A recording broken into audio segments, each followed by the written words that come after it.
Catherine Bernardo muling nakabanding sina Dominic sa baby shower ni Maha Salvador. Muling nakabanding ng award-winning aktres na si Catherine Bernardo ang kanyang mga dating kaibigan na sina Marco Gumabaw, Dominic Roque, Khalil Ramos at Patrick Sugi. Bukod sa mga ito, nakabanding din niya si Bea Alonzo sa kanilang pagkikitang muli sa inihanda nilang baby shower ni Maha Salvador. Ayon naman sa komento ng ilang mga tagahanga ni Catherine Bernardo, na ang mga ito umano ang mga totoong kaibigan ni Catherine Bernardo. Samantala, hindi naman nalingid sa kaalaman ng mga netizens na matagal nang hindi maayos ang samahan sa pagitan ng Nguya Squad sa aktor na si Daniel Padilla dahil sa mga unresolved issues nila noon.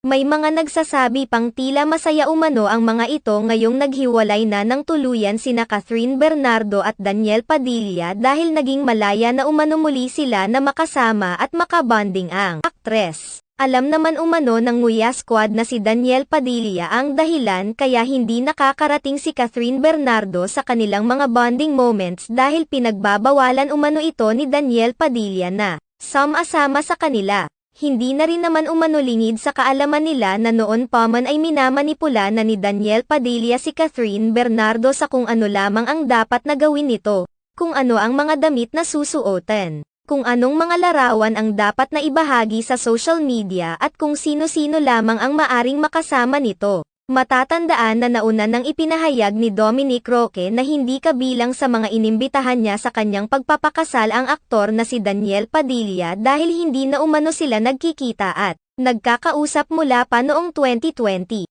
Kinumpirma naman ni Dominic Roque na kabilang pa sa entourage ni Bea Alonzo si Catherine Bernardo. Dahil dito marami ang nagsasabi na kay Daniel Padilla lamang may issue si Dominic Roque.